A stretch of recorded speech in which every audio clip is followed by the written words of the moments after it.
welcome back to my channel. My name is Tania. If you don't remember me, my name is Tania. I'm a part-time reseller.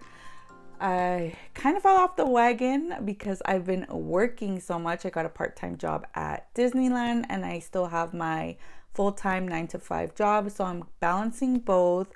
2 months into working part-time and I finally feel like I'm getting the hang of it and I'm getting somewhat of a set schedule. Well, it's been consistent for the last 3 weeks, so I'm hoping that it stays this way because now I feel like I can come back, start listing again, start making videos and have a consistent schedule. So thank you guys for hanging around. Some of you may have even noticed I deleted my Instagram. Well, my Instagram account is still active. I deleted my feed and I'm just trying to come back and take really good images, you know, just bump up the quality. I'm going to do my April what sold because even though I haven't been listing and I haven't been on YouTube, I'm still selling whatever sells in my Poshmark closet. So I haven't been sharing as much. I have 300 shares in the last 30 days, which is terrible. I would at least have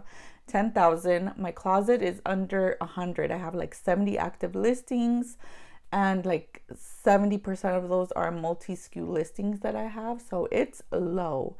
And I kind of just want to get rid of a lot of the stuff that I have in my closet, but that's to come. I really want to get it done. Today's September 17th.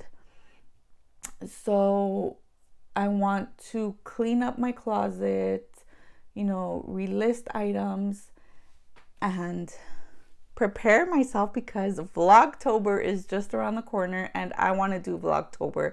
I love Vlogtober. It's like a 31-day challenge where I can post daily and just get in the habit of filming again.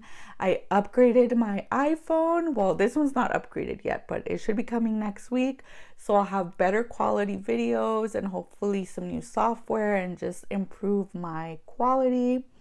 And just Vlogtober will help me get back into the rhythm of editing videos and get me more consistent. And I'm just excited to come back. I feel like I missed this. I haven't been keeping up with videos. I haven't really been keeping up with what sold. I mean, I watch them here and there, but I'm just ready to come back and, you know, start fresh and set some goals. I feel like before I've always been like, oh, this is my play money, this is my vacation money. But I feel like after you move into a home, you have a lot more expenses. So my expenses have gone up. I've been racking up some bills. So I feel like it's good to have a goal. I know some people use their reselling to pay off their student loans or pay off this medical bills. So I think I'm going to do a goal-oriented.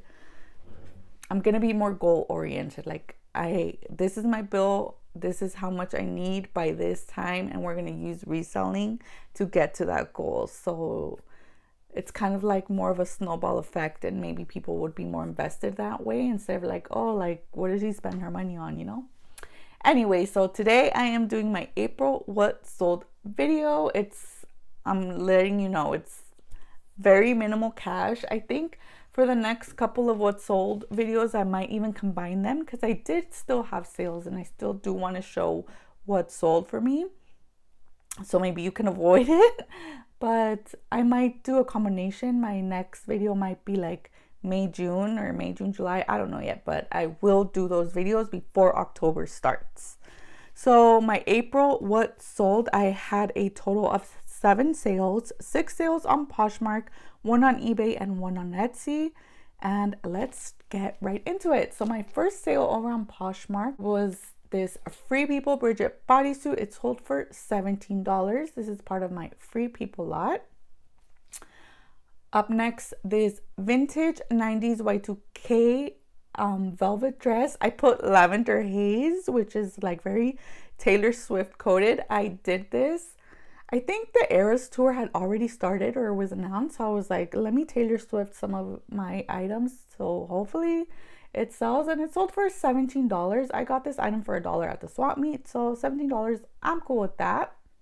Up next, this vintage 90s high-waisted color block denim shorts. Again, I got these at the swap meet for like $1 when I was going to the swap meet like crazy. They sold for $14. There was some color bleeding on them, which I stated in the notes, and you know, I didn't have any claims. So I love buyers who read the description and see and buy with flaws or damages. So don't be afraid to pick up flawed or damaged items, because as long as you describe it, you can still make some money. Next is Viva Las Vegas Rockabilly Weekend vinyl record.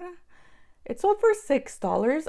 I got this item for free. Like when you go to the Viva Las Vegas Weekender, they give you like a little swag bag with stuff, and this year they had so many random things in them. Like I still have a mouse pad that they gave us that year. I still use this. There was like a calendar, there was a CD, and there was this record. So I had it listed for $20 and I price dropped it all the way down to like the bare bones of $6. So I think I cashed out like $1 for it, but it was free, so whatever. Up next, this vintage Gotham. Oh, I think the label was Gotham actually. That's why I put vintage Gotham tiger striped graphic t-shirt. It was just like a black and white pinstripe t-shirt with a cool tiger on it. It sold for $14. I don't remember where I got this shirt. I think it was probably one of like my storage unit buyouts that I used to do back in the day. I found a bag of like cat themed clothing in my storage unit when I moved everything out of my storage unit into our house. So I don't know what the cost of goods is. Honestly, I'm putting it at 0 because if it was part of my buyouts, I probably made that money back. And then my last sale in the month of April over at Poshmark was this Moth by Anthropology cold shoulder sweater. It sold for $25, so that's not bad. I got this sweater at the Goodwill, my old honey hole Goodwill that I miss every day. I think I paid like $4 for it. So those were my 6 sales on Poshmark in the month of April 2023 for a total of $93. So I had one sale over on eBay. My one sale in the month of April was this vintage Y2K SpongeBob SquarePants plush backpack. It sold for $18 and the buyer paid $6 in shipping. I got this backpack in Texas, so like 2 years ago at an estate sale. I paid $5 for it and it took a while to sell. I thought it would sell fast because it was vintage Y2K. It said like actually like 2001 on the tag, but it sat around. I mean, it got a lot of attention, but finally somebody sent me an offer for $18 and I accepted. So that was my one sale on eBay for $18. And my last sale in the month of April, and my most exciting sale that like kept me alive and was like, okay, I need to do this more often. Just need to keep going. It was a really good sale. It was this vintage gold lame sequin sparkle tiered party dress. It sold on Etsy for $102.84. I was so excited when this sold full house, and it sold to a playhouse, so maybe it's in a play somewhere on Broadway. I don't know. It's a really cool gold dress. I found this for $5 at the swap meet. I just thought it was so cool. It was true 80s. I feel in my heart it was a Jessica McClintock dress, but the label was cut out, so I didn't tag Jessica McClintock, but I felt very confident that it was Jessica McClintock. No, I didn't even put it in the notes. I thought I put it in the notes, but somebody out there purchased this dress and it made me so happy. I'm glad. I hope it went to a good, place. So that was my favorite sale of April, and it just keeps me alive that, vintage is still very sellable and very profitable. Those were my 8 sales in the month of April. It was a total gross of $206 minus my shipping, my cost of goods and fees which was $36.36. My net profit was $169.64. So that's the money that got deposited to my account. So again, that's it for this what sold video. This was my April 2023 what sold video. Again, I'm so excited to come back. I feel like I have a sense of what my schedule is going to be looking like in the future, that I know when to plan my videos, what to make. I'm preparing for October. I'm going to do Vlogtober, and it's going to be a spooky reseller theme. So yeah, stay tuned. Thank you guys so much for watching. I hope you enjoyed this video. Take care, and I'll see you soon. Bye.